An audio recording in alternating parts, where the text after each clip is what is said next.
And we are live. Good afternoon, everyone. Good evening, and welcome back to part 5 of our series, Unspoken, where we'll be discussing systemically criminal. And it is my honor and privilege to introduce to you our honored guests. We have Naisha McDowell and Pat Robinson, who will tell you more about their roles and the work that they do, and as well as my great partner and fearless leader in South Florida, Mr. Kirk Brown. Kirk Brown. He's gonna get on me for calling him Mr., but Kirk Brown, CEO of Handy, helping abused, neglected, disadvantaged youth. And we have a great topic and great panel at hand. So, Kirk, if you don't mind, tell us what was the thought process behind this topic of systemically criminal? So systemically criminal kind of like made itself apparent to me as a frontline social worker. I had a kid who's just sitting in front of me and he was incarcerated, and I'm talking to him, and he said, all of this started with me punching a wall. I was like, huh? I had like a Scooby-Doo moment, like it didn't connect, right? So I opened his file. The kid was placed in a group home. He got in a fight, he punched a wall, punched a hole in the wall. People call the cops. You know, got a slap on the wrist, but he went into probation. He was out with his friends one day, smoked a blunt, tested positive while he was on probation. Then he gets arrested. And then it was just this slope of just, you know, sitting outside with friends while he was on probation, and one of his friends was smoking a blunt. And I'm listening to all of these things, and I'm thinking to myself, this kid is literally looking at 5 to 7, sitting in front of me from something everybody does. Somebody has punched a wall. Somebody has gotten a sibling fight in their house. If you have siblings and you've never gotten into a fight, you're about to. Like, it's going to happen eventually, you know? So, you know, systemically, however, these young people and the Black community itself gets thrown into so many systems that the minute you step in, the slippery slope of eventually becoming criminal or being slated as being criminal happens. And we would like to say it accidentally happens, but I think through this discussion, we're gonna find out most things are not accidents. So I wanted us to really have like that open, unspoken discussion that we have about, did this kid just really get in a fight with someone in his house, siblings, and now he's looking at 3 to 5? So that's what brought up this topic. Thank you. So, Naisha, we'll dive in with you. Briefly tell us a little bit more about yourself, the line of work that you're in. Sure. So again, thank you all for inviting me. I'm so glad to be here and learn more about all the great work that you're doing through the Albert Wilson Foundation, and then the great work through the various organizations the co-panelists and leaders are involved in as well. My name is Naisha McDowell. I work for an organization called Prevent Child Abuse Georgia. We are the state chapter of Prevent Child Abuse America, and we're in the state of Georgia, of course. We're actually housed in the School of Public Health on Georgia State University's campus. And basically, we provide statewide direction on the healthy development of families and children and the prevention of child abuse and neglect. So while we don't work directly with children and families on a micro individual level, we work at the state level providing technical assistance to organizations that do provide those direct services. So mandated reporter training. If you're a professional and you work with children on a volunteer or professional basis, do you know how to sort of spot the signs of abuse and neglect and then move forward with the report? So we train our professionals and volunteers on that. We also provide child sexual abuse prevention training through Stewards of Children. And we also have an annual conference and various webinars and different workshops that cater to professionals that are working in the line of child maltreatment or child abuse prevention. When I'm not doing that, I'm volunteering with the International Human Trafficking Institute. They have their organization that provides direction for community members on trafficking awareness and prevention. So I do a lot of speaking engagements and trainings around human trafficking prevention, specifically child sex trafficking prevention. And so definitely a huge issue within our country. But Georgia certainly has an issue with human trafficking. The good thing about it is we're in a state that's actually looking to do something about it. So whenever you start cutting the lights on, that's when you're going to start noticing some issues that you have in your state. So definitely involved in anything that relates to making sure that our children are safe and healthy, and just happy to be here today. Great, thank you. And we look forward to hearing more of your insight and more of how the work you do ties to our topic at hand. Pat, jumping right in. Yeah, so that's an amazing person to follow. That's an incredible bio, and thanks for sharing that. And thank you for having me here today, and I'm super honored to be on this panel. So I'm Pat Robinson. I have a couple of roles, but primarily in my main profession, I'm the Vice President of Human Resources and Community Engagement for three major media outlets, which are Hot 97, WBLS, and WLIB in New York City. And that's broadcast media, and I've been doing that for almost 20 years. And I also work as the Director of Community Outreach for Colin Kaepernick's Know Your Rights Camp, where we do travel across the country and we educate and we empower young people. In addition to that, I am an adjunct professor and I do teach at Westchester Community College. And primarily the basis of all of these things and how they tie into each other is I feel like it's really important to utilize all of my skills and abilities and talents to share and to help develop and cultivate our generation and help them to understand how to be the best individuals, how to understand their potential, and to fight against all of the negative narratives that are displayed for us and contemplated for us. So I'm fighting against the negative narratives by empowering and educating. And with that, I have to take on myself being educated and getting in a space where I'm consistently learning. So to be here today is an honor, and I look forward to getting into the conversation. Absolutely. Thank you for joining us. So without further ado, let's dive right in. So our first question, which is a really important question, as with all the questions that we have and topics that we're going to discuss. But do you believe the criminalization of race and poverty disproportionately affects children and can be correlated to a system to prison pipeline in Black communities? Naisha, if you don't mind, we'll start with you. Awesome. That's a layered question and a great question. So I guess I'll start by sort of explaining what we mean when we say school to system pipeline or system to prison pipeline. So basically what we're referring to is just a set of policies or practices or even conditions within educational systems, within the foster or child welfare system that basically facilitate the criminalization of Black and brown children and youth. And so what that looks like is there something that's intrinsic to that system that continues to keep our Black and brown youth criminalized or under sort of the oppression of that particular system. So one of the things that several studies have shown across the years is that Black students are more likely to be suspended or expelled from school for things such as disrespect, excessive noise, threats, and loitering. And so these are things that all students do, right? These are not things that are characteristic of Black kids or brown kids, Hispanic or Latino kids. This is something that all children participate in, yet our Black and brown children are being basically punished or penalized for these things at higher rates.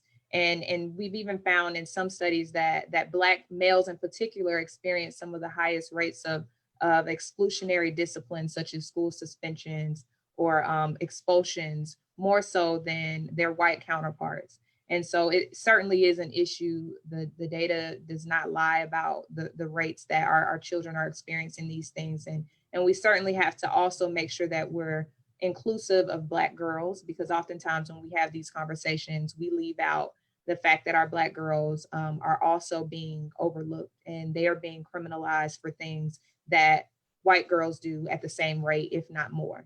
And so, yeah, you're absolutely right. This is an issue within our system, and it is happening more so than we like to admit. Thank you.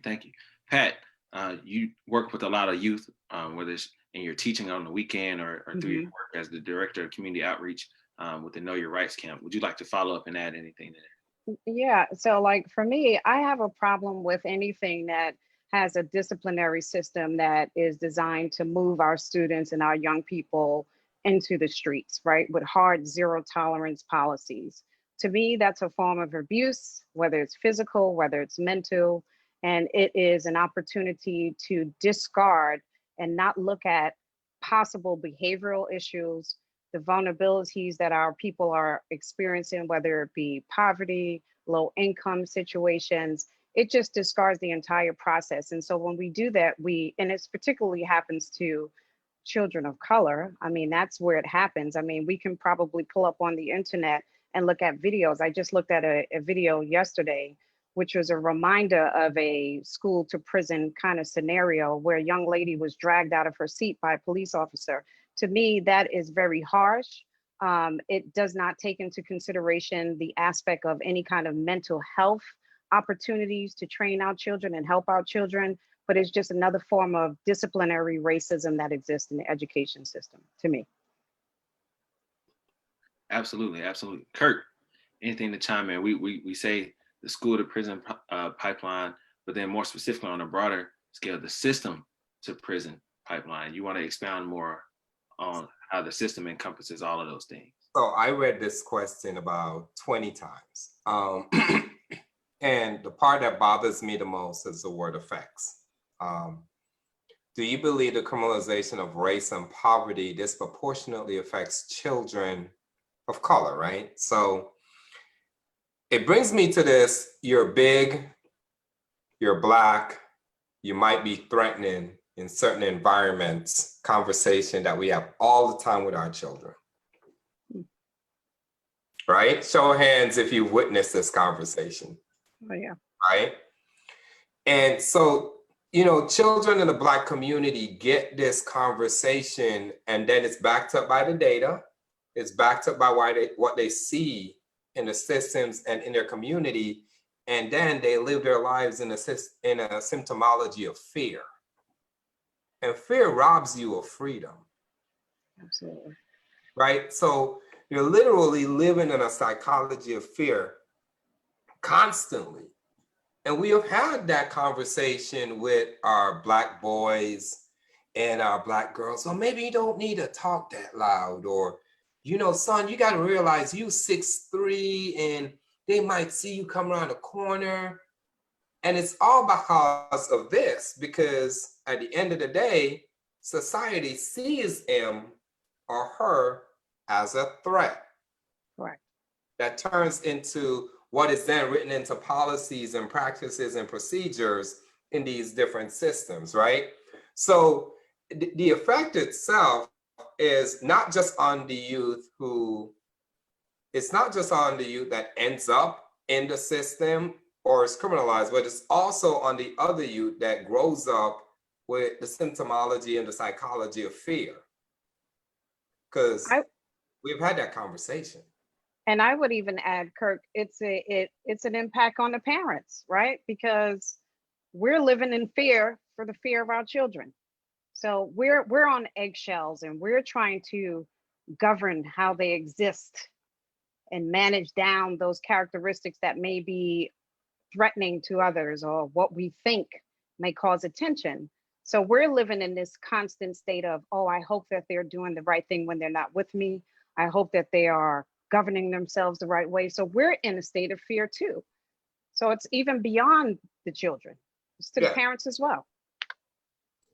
It also reminds me, the fact that you all brought that up, it reminds me of a quote from a mental health clinician that I admire. He says, basically, you don't have to call a child a criminal, but if their environment treats them that way, or if it reflects that, yes, you are indeed a criminal, however that looks, then they will ultimately believe it. So even when you speak to the fear piece, Kirk and Pat, it certainly sort of expounds that you're someone who's intimidating. So this child begins to live into that experience because this is the way that their environment is sort of categorizing them or treating them. Absolutely, absolutely. Great things that were said. Kirk, you mentioned how fear robs us of our freedom, or robs you of your freedom. Naisha, you mentioned how in all of the things that we're discussing, we must be inclusive of our Black women and our Black girls, which leads me to our next question. So what do you believe contributes to our inability to see Black girls and Black women as victims of systemic injustices? Feel free to take a stab at that, Nation. So there's so much. I believe it's very obvious even now. We were sort of talking offline before this got started. When we think about say her name and the hashtags, the various hashtags that we have to sort of scream from the mountaintops to just get attention for the Black women that have been brutalized by police brutality and other various systems of oppression. And so when you look at it on that level, we have to even drive down a little bit deeper to consider how is this happening within our school systems, within our foster care systems, on those levels as well. And so we know that the juvenile justice system, as far as girls go, the system is growing. We're starting to see increased numbers of girls entering the juvenile justice system, but the data showing girls aren't getting more aggressive or more violent. It's just simply this trend upwards, and we're trying to figure out why. And so girls of color in particular are impacted by the juvenile justice system at disproportionate rates. And African-American girls, they make up just 14% of the population, yet of the general population, yet they represent more than 33% of girls detained and committed within these institutions. And so when you start thinking about those things, you have to ask yourself, why is that? Why are our girls being detained at higher rates in particular, when we know that they're not necessarily becoming more violent? And so what we're beginning to see even is that our Black girls in particular are being criminalized for their trauma experiences. So when you think about, we even talk about the sexual abuse to prison pipeline and how a child's experiences with sexual abuse facilitates their entry into the juvenile justice system and eventually the criminal justice system. And so we have girls that are being abused at young ages. They're reacting to this by running away, or truancy violations, meaning they're not attending school regularly, or they're acting out. And so as a result of that, they're being criminalized. So they're being arrested and put in these different institutions. But no one's asking the question, or not many people are asking the question of, well, what happened to you? We're just asking, what's wrong with you? Why are you acting out like this? And so we're not really breaking it down and asking these children, because they are children, not women, what happened to you? What's causing this behavior? Because we know that these behaviors are characteristic of trauma experiences. So those are just a few of the nuances when we look at things on the micro level versus the macro level. These are individual experiences that are leading to the criminalization of trauma, even for our Black youth. Mm-hmm. And we're going to circle back and touch on that trauma and get into the root of like what happened and asking the question of what's the cause. Pat, you want to stab at this? Yeah. So when I think about it, I mean, I go back to the notion of fear. We have a lot of women, Black women, women in general, who associate sharing experiences or sharing these traumatic experiences with punitive exchange, right? So there's a blame associated with it. So sometimes you won't even get the information, right? You have to wait till a movement like Me Too comes out, where people feel comfortable that there is an arena for me to come out and to share that I've been abused or something has happened to me. Because we have been made to feel that if something has happened to me, it is something that I've caused. So our credibility is always questioned. You know, sometimes we recant stories, so that could be questioned. And so there's a credibility issue, and there is a issue of fear of us feeling confident enough that we'll be believed and that there will be appropriate action taken. But, you know, over the last couple of years, I mean, we've seen a lot of, you know, outward outreach in terms of situations, unfortunate situations that have come to the horizon. But I believe that there's still a whole massive audience of people who are not sure how to share their traumatic experiences and where to go. And so for me, when I see things on social media, the Black woman is the most unprotected woman, that slogan is all over the place, right? But what does it mean, and what do we do about it? So I think, you know, as a community and as community leaders, like, we should take seriously the issues that pertain to these areas I think there's an opportunity to go into schools and to look into academic studies and how do we talk about sexual education, things that are not in academic studies, and really help create platforms and arenas that these opportunities are able to be unfolded, because they're, I'm sure, hidden in a lot of areas. Absolutely, absolutely. There definitely needs to be more conversation and dialogue around this. Victim blaming is a serious thing and a real thing. And the same people that we go to, or the same people, same places that we're supposed to go to that we trust to help us, end up hurting us sometimes because of that very reason. So I appreciate you sharing that. Kirk, we want to hear from you. What are your thoughts? Okay, so, I have a baby girl. She's 3 months. And, one of the things I noticed while working with young Black women and girls is that America sees them different. Like, expressive is called vulgar, right? There's an entire demonization and sexualization of young Black girls and women across the board. Like, this Black girl could walk out here and do the same thing another culture does, and she's demonized for that behavior. I remember the first time I heard the terminology teen prostitute, and I was like, wait, that makes sense in your head. When you said that, did the word teen prostitute make sense, right? Just the acculturation around those things, and it's kind of like an acculturated response to oppression, right? The Black girl and the Black boy is literally seen different, right? So, we have these conversations with our Black girls about the same kind of conversation we have with our Black boys. If you do this, they're gonna think this, right? And it's a very limiting conversation. It limits their growth and their potential across the board. Now, when it comes to victimization of Black girls, I think it definitely gets less attention than others, because one of the other thing is we flip that whole strong Black woman mantra, right? Oh, they're strong, they can get through it, right? And it's used in the wrong way a lot of times, even within our own culture, right?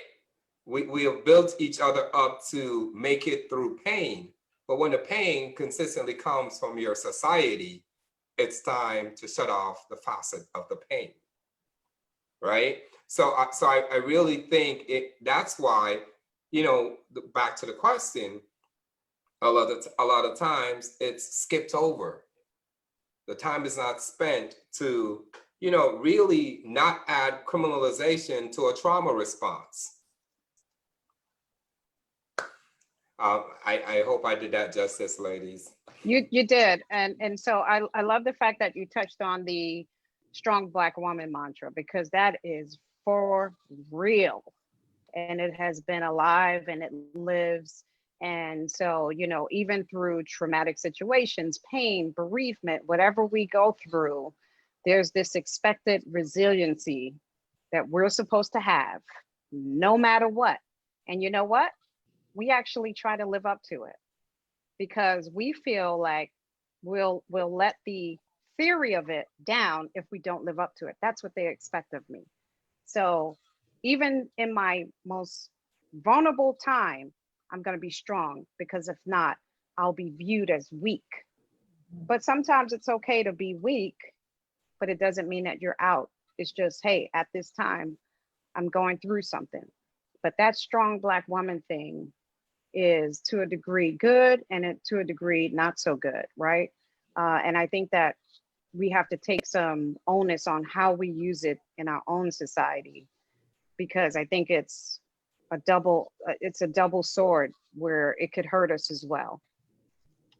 Absolutely. And it starts so young, Pat, like, as you were saying, the idea of the strong Black woman, it starts when little Black girls are young and in elementary school, and you have teachers, that studies have shown that teachers view little Black girls as more mature than their white counterparts. Mm-hmm. And so when you have a set of educators across the board, not necessarily white, Black, these are educators in general, viewing children as more mature based on their race, you can only imagine how growing up with that lens or that scope affects you over time. And so you go from the strong little mature Black girl, and you're not, you don't get the privilege of innocence, basically. So when you do something wrong, you're immediately punished for it. You don't really get the pass of, oh, she's just a kid, or she's just being a little girl. You immediately assume this role that you never asked for, that no one ever asked you how you felt about it. And so you grow into this your entire life thinking, well, I have to operate within these confines, or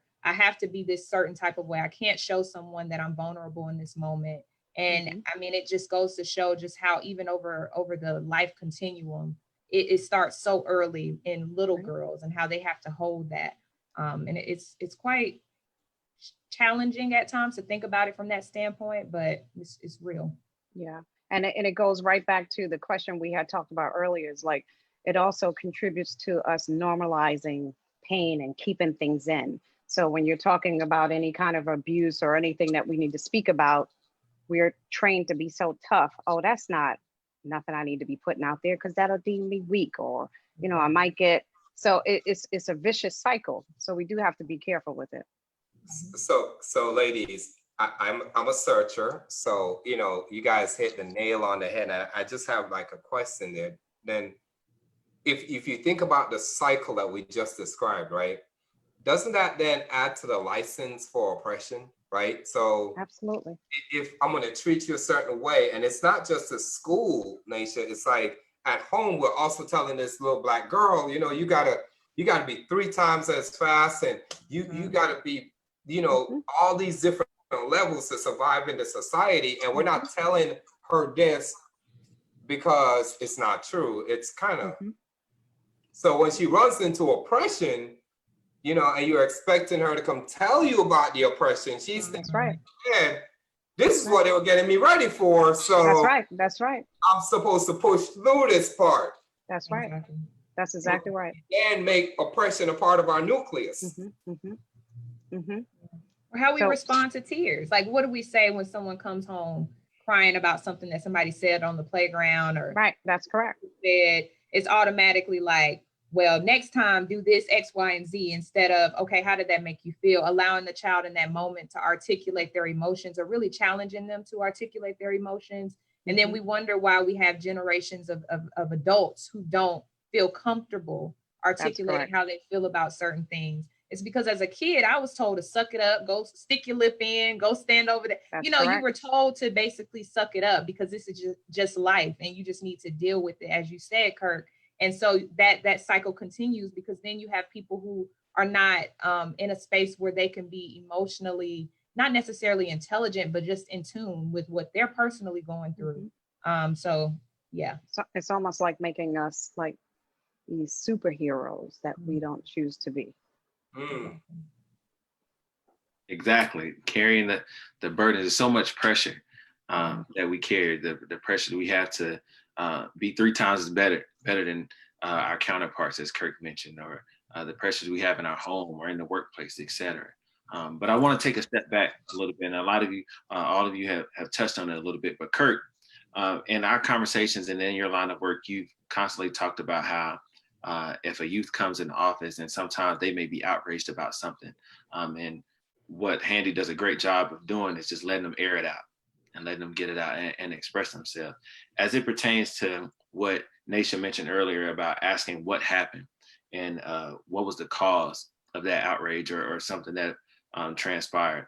Do you mind walking us through one of those situations, and how does Handy handle that when a youth comes in to your office? So when our young people, first we ask them, because one of the things we are noticing through 2 decades of this service is that our kids are telling us less. They're telling social media more, but they're telling us less, right? And social media is sound bites. So they're painting sound bites, and we know there's paragraphs in between, right? So they come in and we ask them about their day. And we're relentless about finding out about the day and sitting down and saying, okay, you look different today.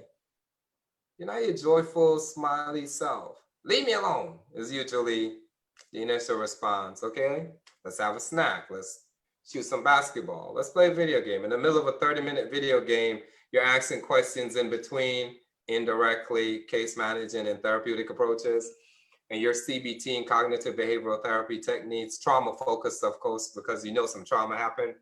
And you're getting to the root of why that smile is not there, right?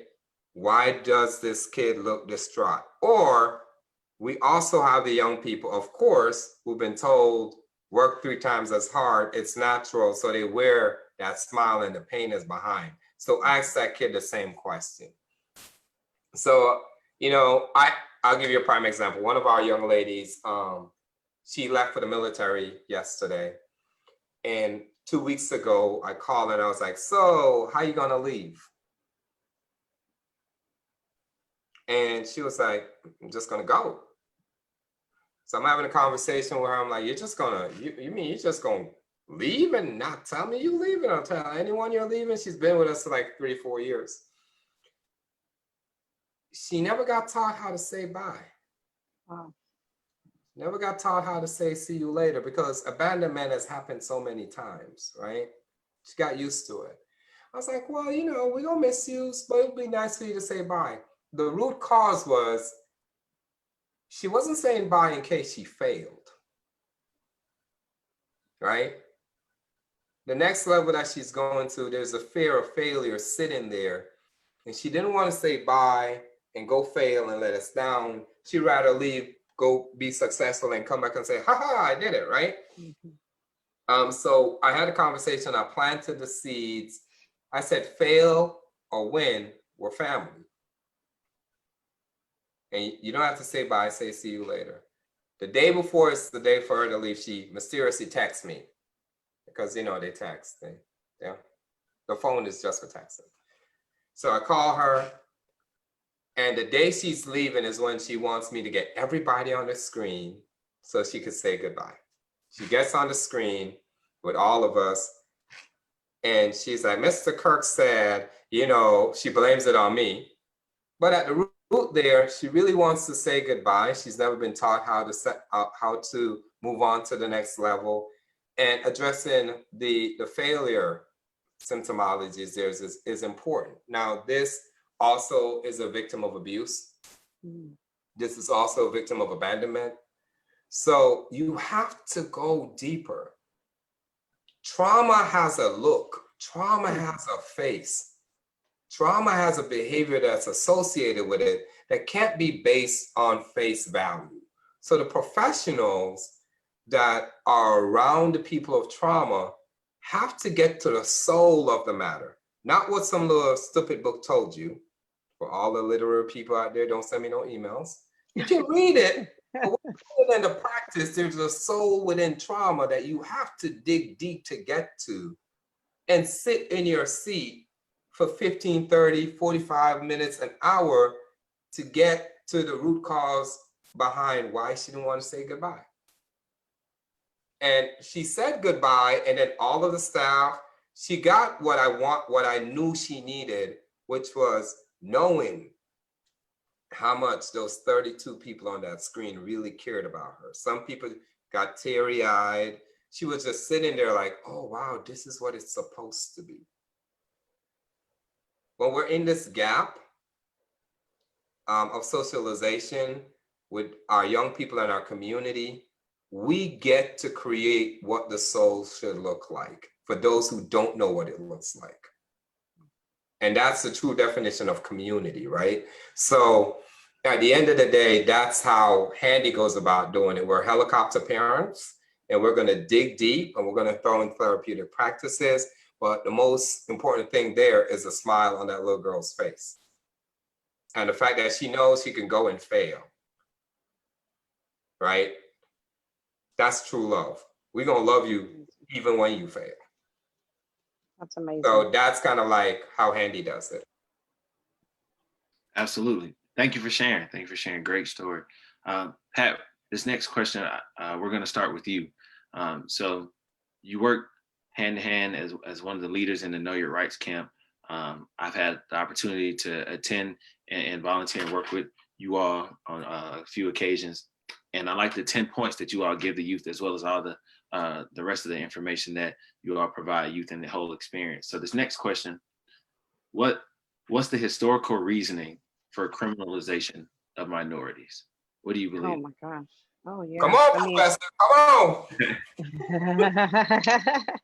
on. that's a big loaded question, but to me, it starts with societal powers and hierarchies, in which the impoverished, which are mostly people of color, are truly relinquished of less opportunities and status, influence, access to resources versus the richer class or the privileged, right? I heard it earlier in this conversation. Black people are often viewed as a threat, whereas others are experiencing racial privilege, and with this kind of sentiment, it leads to these high depictions of Black people being criminalized due to over-reporting of crimes, right? And we see that on the news on a daily basis, right? The lens on which how we focus on Black people really highlights crime and all of the disparaging aspects of our existence rather than the optimal potential that we can show. So like to me, that's like a core of it. When we work with the camp, we do amazing work. We get to go into different states, deal with foster care agencies, after school programs, high school students. There's a lot of networking, there's a lot of opportunity to touch and communicate on different levels with many young people, educators, caretakers. And we accept people as they are and we create a safe space. And the premise of that camp is to really create a unique space where we're mostly teaching them. And it's unfortunate that we have to teach our young people how to survive law enforcement. What do you need to know about your rights that will get you through an encounter with the police? That's unfortunate that we're teaching that in this day and age, but that's what we teach. That's the core of our camp.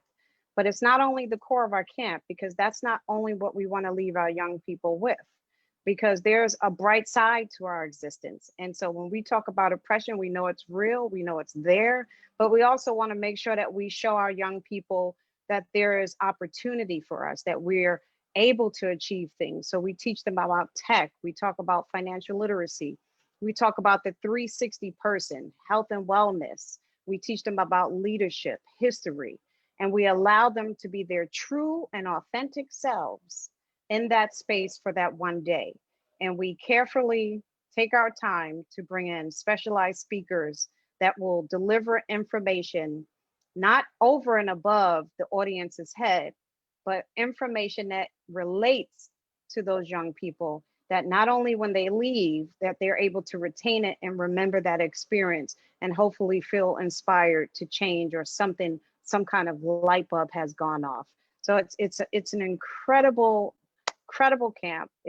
We've done amazing work, and I'm really proud, and I've met some absolutely incredible young people across the world, and they stay in contact, and I've encountered a lot of young people who are in very desperate situations, and that we're really just looking for human connection, just to be seen and just to be valued in that moment, and to be made to feel like they're included in something. There are children that come to our camps that haven't eaten, that don't have change of clothes. So we take all of this into consideration, and how we embrace, and you've been there, Jamal, and you've attended our camps, and how we embrace our environment. We do it with genuine, authentic care, and everything that we do is strategically done, and it is done for the benefit and well-being of the attendees. It is, and to add to echo those sentiments, it's an incredible camp. I remember attending the one in Miami, and Albert and I left the event saying that we felt more empowered, or felt like we got more out of it than maybe the youth did, even at our age, being 10, 12, 15 years older than them. So I appreciate you sharing that and providing our audience greater insight to the work. Naisha, we want to move on to you. What do you think the historical reasoning for criminalization of minorities is? And if you want to expound upon your lens from a public health view, feel free to do so as well. Sure. So it makes me think of one of my favorite public health professionals, Dr. Kamara Jones. She has been quoted saying that racial injustice or the criminalization of color is a result of discrete historical events, but persists because of contemporary structural factors that perpetuate injustices. So that's a fancy way of saying that there are some historical events and systems that have been established from the very foundation of our country that have allowed systemic racism and the systemic criminalization of people of color to remain and to persist. And so, of course, we know that our history as Black people starts way before this country was even a thought. Like, we know that. But we also know, in a sense, our trauma as a people in this country began with the transatlantic slave trade, and how that within itself is trauma that we still carry within our DNA. So when we think of things such as epigenetics, there have been studies conducted to show that we carry the trauma of our ancestors, even in our DNA, and how this country, as far as the systemic racism and the criminalization of us, it's no accident. I think Mr. Kirk said it earlier. This is not the result of an accident.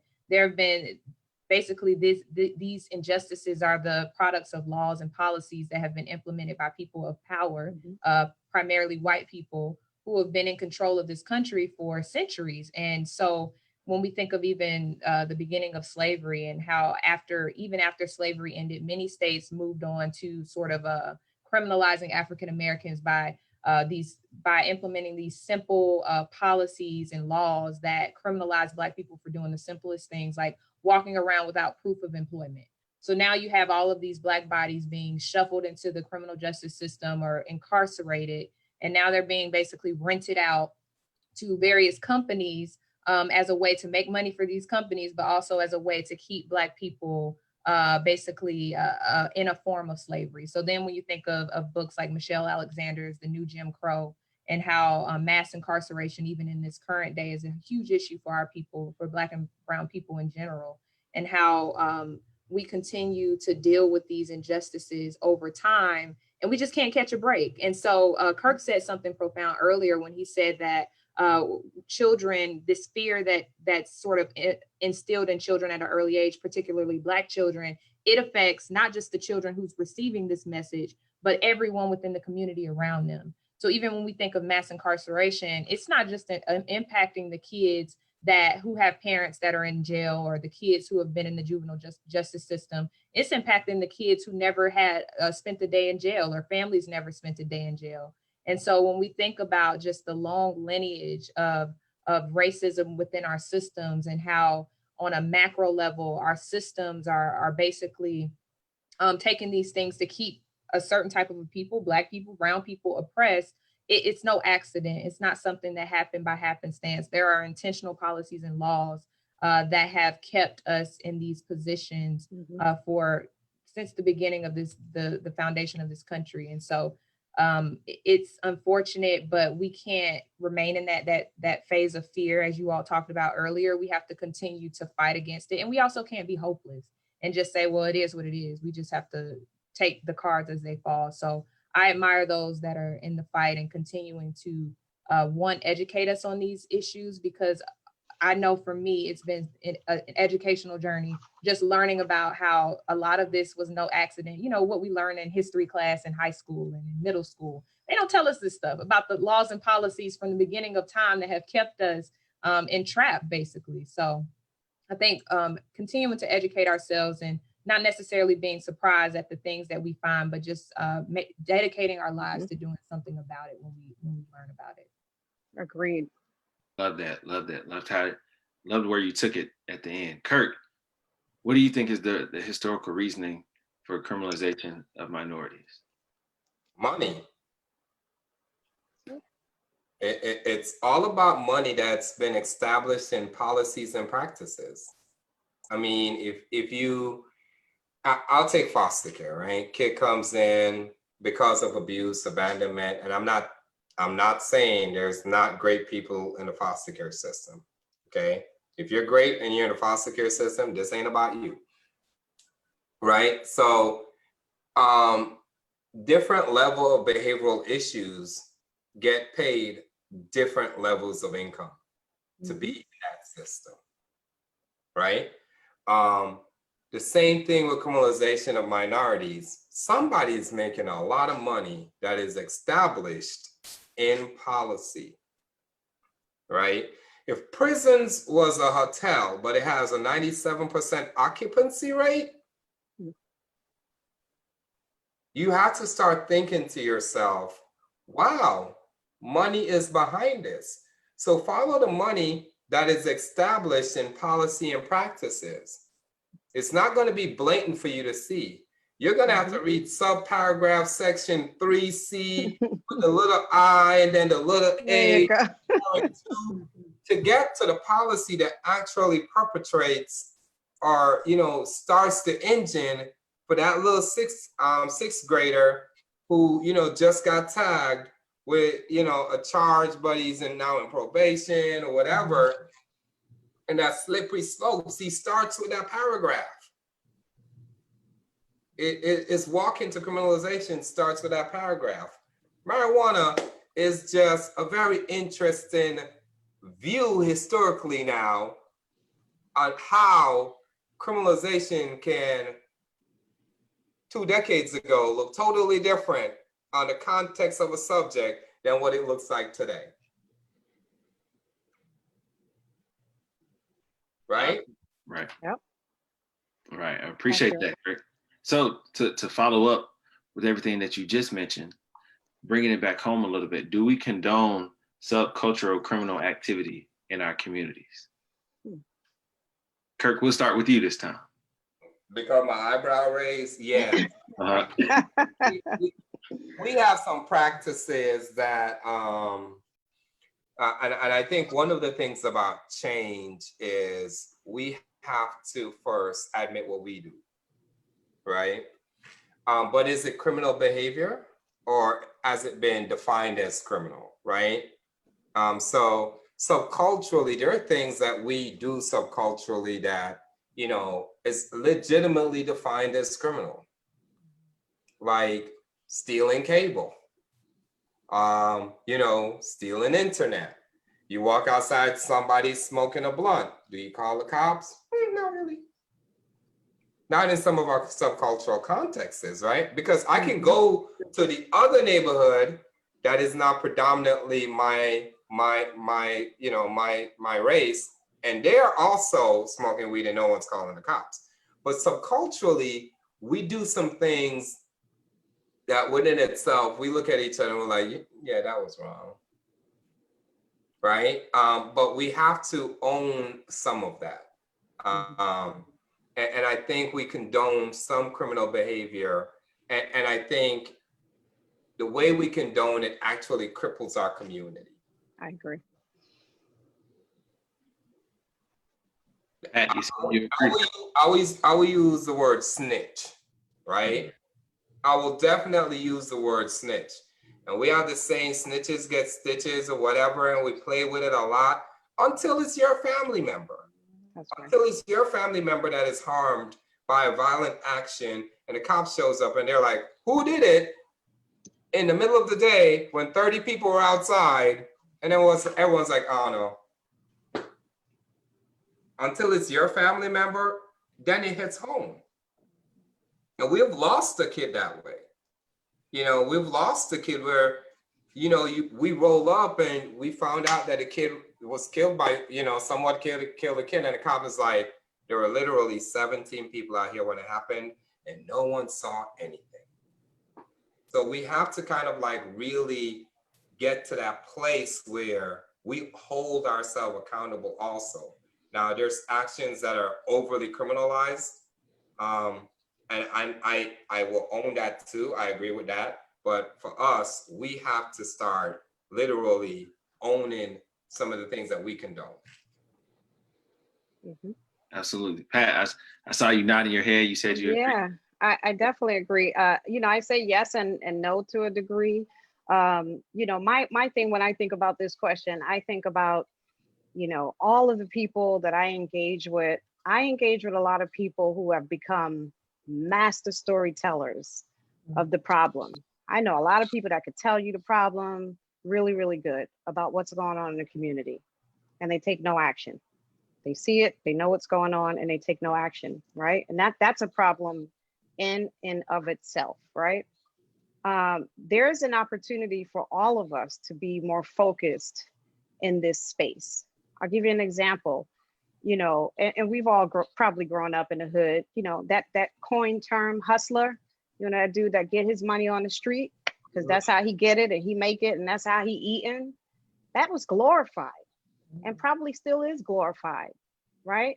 But what are we? So we've accepted that as a part of our culture, and we understand it because we know that that person is not positioned to get money in any other manner. So we've accepted that that's his or her way of adapting to life. And we know who they are. We sometimes glorify it when we see fancy vehicles and good clothes. Oh, he's a hustler, he get his money. And that's wrong of us because we're not doing anything to change the behavior. We're not doing, but we talk about it. And there's a group of us that we talk about it. We know who the hustlers are. We know what's going on in the community, but we're taking no action. And I think that we need to do a better part at owning what we know and taking some steps towards making our communities more functional. Absolutely. Nation, anything to add, anything to follow up there? I agree with everything they said. Even when Pat was speaking about the hustler, just the idea behind how we allow things within our communities, even when you think about the term pimp and how pimp is glorified in our music and in our storytelling. But when we really drive down, but we glorify that term. But when we hear the term human trafficking, oh, we're all advocates at that point, and we're all up in arms, and we're all willing to fight for our girls and our boys that are being impacted, and our LGBTQ youth that are being impacted by this. But we glorify that term, not knowing that pimps are traffickers. Pimps, no one wakes up and decides, oh, I want to be a prostitute today. This typically starts within their youth. And they've been groomed into this, and they've been sort of, they grew up in this culture. And so even when we think about pimps, we glorify them on TV and in our music, but we don't think about the fact that the pimp on your block raped 5 girls as in children, to basically indoctrinate them into the life of human trafficking. Because if they're under the age of 18, it's human trafficking, period. It's not prostitution. A child can't be a prostitute. So I think Pat brought up a great point. We condone these things even in our media when we talk about certain things. And that's my huge beef with the music industry and things at times, is this dilution of the word pimp when we don't know just the travesties around these stories and how communities have been robbed of children because of your community, your local pimp. But we want to assume, well, these are consenting adults that are prostituting themselves. Where there's pimping, there's also child sex trafficking, just so you know. And I think that was just a great point. We have to hold ourselves accountable to speak out about these things and stop letting people just fly by the wayside because they're Black and we want to protect our brothers and all that other stuff. We have to call it what it is. It's child rape. You're raping children and you need to be held accountable for it. Mm-hmm. And you mentioned something about media. I mean, media is all about ratings and revenue. Bottom line, ratings and revenue. So for those who are involved and in key positions, like, it's up to us to challenge the status quo, to make sure that there's ethical practices in those decision-making behind the doors of those important decision-making ethic. You know, we have to challenge, and that's a tough process to do, because when you're going against organizations that are really driven by ratings and revenue, that's just pure corporation survival, right? And your ethics and your principles may not fit the mold of what they're trying to accomplish, but it's your responsibility to have those direct and courageous conversations. And you're likely going to be unpopular, but that's exactly. All right. Exactly. That's deep. That's deep. Absolutely true. Few more questions. I know we're vastly approaching 7 o'clock. So we all work with youth. And I think this is a great follow-up question to some of the things you all just mentioned and about the youth and like hearing their voices. So I want to ask, and we could start with you, Nation. How can we incorporate youth voice into our programs and policies in a meaningful way? I'm interested to hear from both Pat and Kirk on this, especially knowing the amazing work that they're doing in their communities. But I think from the volunteer work that I've done on a more individualized level, it's just taking the time. I love how Kirk told a story about how you sit your butt down and you take those 30, 45 minutes per child, because you're not going to get it in just one quick 5-minute conversation. But sitting down, gaining their trust. Kids have a BS meter. We know that. So gaining their trust in a genuine way and listening and just letting them tell you how it is in that moment, not trying to stifle how they communicate, especially when you haven't built that rapport yet. I'm all for eventually teaching you that the other way to talk about things, but not stifling them when they do try to express themselves, because that'll sort of make them not want to talk to you, but just listening and allowing them the opportunity to voice their opinion on things and talk about what they like, what they don't like. And I love how you said, Kirk, media or pain in sound bites on social media. If you can gain the trust of your youth that you work with enough to where they allow you to follow them on social media, that can honestly be your best friend. And just trying to have an idea of what that day looks like for them, or how you can engage them, because maybe they were talking about the new Cardi B and Meg Thee Stallion song, and that's what they're on right now. And how can you have a meaningful conversation with them, because that's where they are. You may not know anything about the song. Maybe you should go take a quick listen if you feel comfortable, and see what it is they're engaging in, and try to meet them on their level. Because I think oftentimes we're trying to bring kids to our level as adults, and they're just not ready for that. And we shouldn't force them to be ready for that. So meeting them where they are, listening to them and what they have to say, and creating that safe space for them to voice their opinions and share what's on their mind. Absolutely. Kirk, let's hear from you next. Can you ask the question again? How can we incorporate youth voice into our programs and policies in a meaningful way? I don't think you should have a program if you don't have youth voice in it. Boom, drops the mic. Drops the mic, walks off. We can end now. I don't get these people who keep saying they having listening forums. And you've had a program for kids and families for 20 years, and now you listening?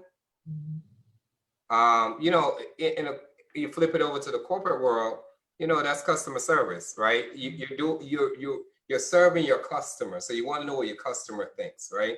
So for me, it's incorporating them even in the model formation of the program. It's incorporating them in the big decisions of the program. It's incorporating them about the daily run-ins of the program.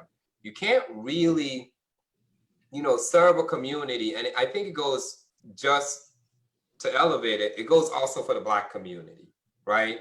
You're doing listening fairs of Black people now. And you've been serving the Black community for what, 20, 30 years? You never did it before? So, you know, so you must always, you know, like really think about the value statement that makes. You immediately tell me you don't value this population if you've not stopped and talked and listened at the beginning. So therefore, when I come into what you feel like you created for me, I'm coming from a very devalued place at the beginning, right? So the value statement it makes to bring our young people in. Now, policies, we try to make policies sound very, you know, fancy. It's really simple. Our young people can write policies. Our young people can tell you what's wrong with a policy. Doesn't matter how many old English words we put in them to confuse people and make it all litigious. Our young people can read a policy and interpret, and we could teach them how to interpret it for them to say, no, that's wrong. And we've done that at Handy. We have had policy workshops with our young people, and they've pointed out things to us that, you know, really didn't stand out to us when we read it, because there's a certain point as you age, that child mentality kind of like tapers off, and you get into this, you know, this adulthood symptomology. And they pointed out things in the policies that we were like, wow, you guys need to be and write your own policies. So they do. So I think that's how you incorporate them. You pull them in, you reward them for being there, because other people actually get paid to do what you're asking them to do. Hey. So I do believe in incentivizing young people, because you will pay a consultant $10,000 for what Hello. kids in a room could tell you. Hello. So I strongly believe that at the beginning, they need to be there at the beginning, the improvement, and you need to treat them like a valued customer. Absolutely, absolutely. Pat, one Yeah. with you on this question. Yeah, so like I'm going to agree with everything that you heard, but I agree too that you have to create spaces to invite them in. Like, to me, bringing them to the community events that you attend, but actually really creating a space, not just bringing them there to sit there, making sure that they're a part of it, right?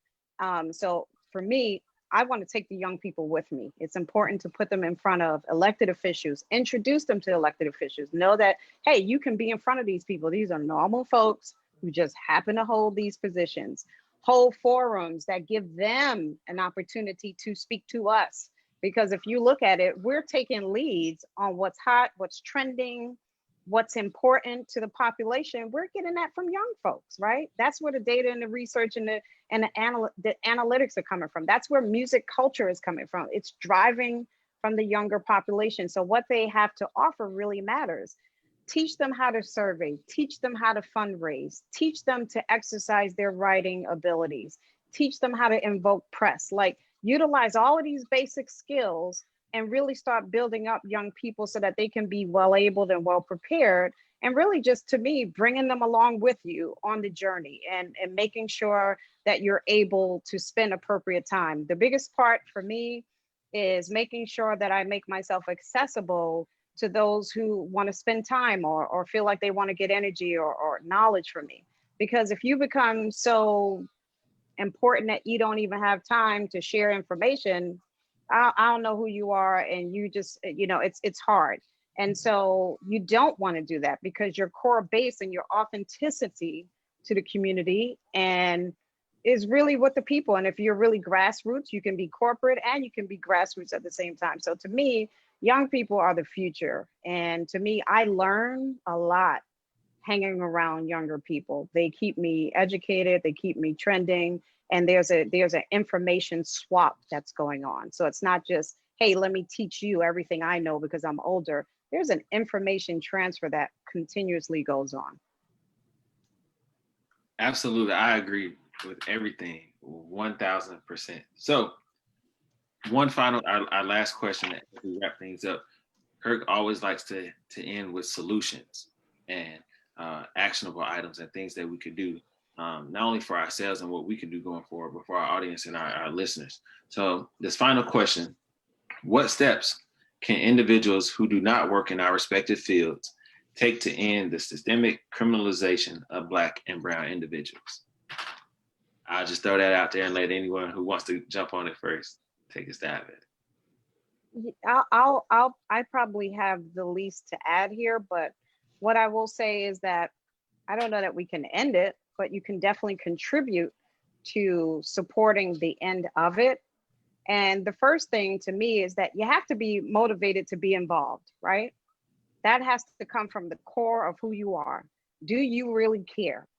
And what do you care about, right? And then identify where your skill set is and how you can contribute to whatever movement is making a change, whether it's research, whether it's customer service, whether you're an organizer, whether you're good at consistency, whether it's volunteering, whatever it is. You don't necessarily have to be on the front line with the megaphone and the person. Maybe you're an introvert and that's not your thing. Maybe you're a graphic designer.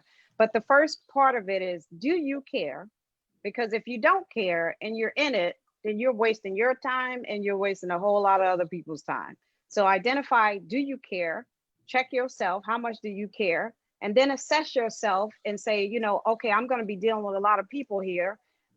I need to assess my ability to work in a team and to understand there's going to be differences of opinion. There's going to be feedback. There's going to be a lot of different matrices going on. But can I keep my eye on the outcome? And what is the outcome? Because I think that's important too. The outcome is, focusing on this criminalization and inequality, but how can I keep my eye on the outcome without letting myself become too involved with myself, but really caring about the change? Absolutely. Sister Nash, do you want to follow up there? I love what you said, Pat, about finding your skill set. What are you good at? Because while one person is great at writing policy or reviewing policies, I know for me, that's not my wheelhouse. I don't want to do that. How can I bring my set of skills to the table and still feel like I'm contributing? So being able to understand that, I love what my pastor says, my old youth pastor, he says the movement has to be fed.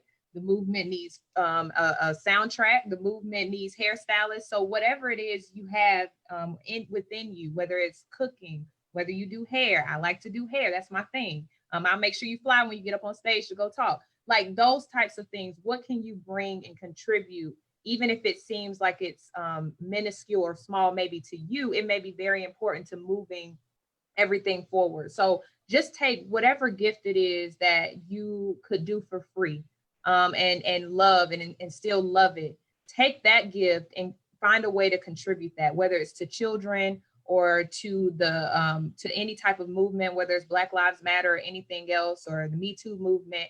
How can you take that gift, even in a small way, if it's just one person? How can you take it and on a consistent basis offer it and give it away? And so that's what I think of, because I think sometimes it can seem so intimidating when you think about how can I get involved with these different movements? Oh, I have to be a orator. I have to know how to speak in public, or I have to know how to write policies. And that's not the case at all. Like, what is that one thing that you could do every day and give away for free, and still love it? Take that and give it away to the movement, give it away to decriminalizing people of color. And that's how you start. And you'll look up one day and you've affected thousands of people. So I just say start with your gift. Absolutely. Start with your gift, follow your gift. Absolutely. Kirk, bring us home. I gotta follow that. So I'm allergic to fake. So I see a lot of people post a lot of sayings and spend, I think, like 12 hours on Facebook, just posting away, and no action. Care to me is an action word, right? So first, I agree with you, Pat. You got to care. Mm-hmm. I need, us to join decision-making committees in these systems. It's one thing to stand outside the system and talk about it. It's another one to be in it. So dive in, okay? In reference to the system that I'm close to, foster care, come get these kids out of foster care. Look at your families. In your family, you have a family member in foster care, have a family meeting. Which one of us is going to go get this kid out of foster care? We have a family member in a group home. Which one of us is going to go get this kid out of a group home? And put a family unit of support together. We have a family member in prison. Which one of us is going to support this family member in prison and in re-entry when they come out? If we don't like these systems, get them out. It's that simple. It's not complicated, okay? Because foster care is constantly doing recruitment for foster parents. But one thing I do know about us is that we have big families. Data shows that we have big families because we have a couple kids, right? More than everyone else, right? So our families are bigger. So come get the kid out of foster care. Give power to our youth. Invest in our families. Like literally invest in our families. Go to a zip code that has had the same poverty dynamics for 3 decades, no matter which way we switch up the census, and go to that zip code, find a nonprofit that is doing grassroots work in that zip code, and go to them and say, tell me about a family you serve. I want to support that family.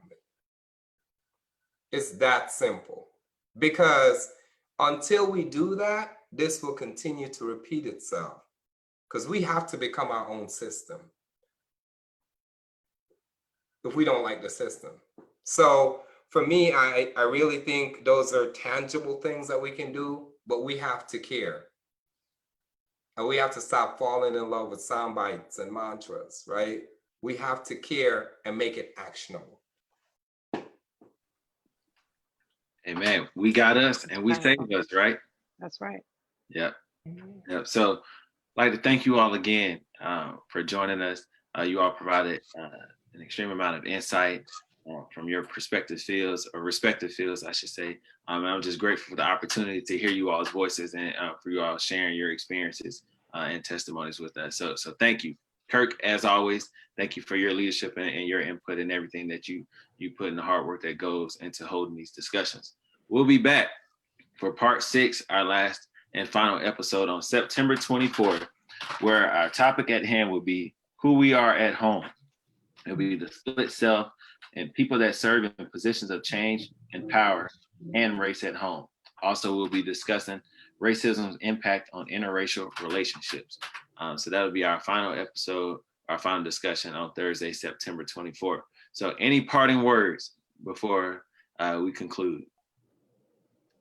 I just want to say, like, I'm so much more inspired. I mean, even just listening to the both of you. First of all, I'm going to go sign up for whatever handy membership that I can be a part of, because like his leadership and like seriously, and this is a part of continuous learning, is like at no level do you stop learning, and you have to be open to listening, effectively listening. So I'm just so grateful to have heard and know that there's a bank of knowledge that exists in you. And I feel hopeful for the people that are impacted by you, just with your leadership, because under you, I know there's then everything that supports you. So I'm super grateful just to have this opportunity. And you, Naisha, like, you're just dynamic, superstar. I know it's like a denotative, connotative meeting, but you are a shining star. So continue to be great. Thank you so much. Absolutely. Naisha has been the same since I met her, 10 years ago? I don't know if that's good or bad, Jamal. As far as your leadership and your passion. So it definitely doesn't go overlooked, and I appreciate you joining us again. Thank you. Thank you for inviting me with these giants. I'm just grateful to be here and learn more. So thank you so much. Thank you. So our audience, thank you for participating. We look forward to seeing you all again on our final episode on September 24th. But until then, stay safe, stay healthy, and talk to you soon. Thank you. Yeah. All right.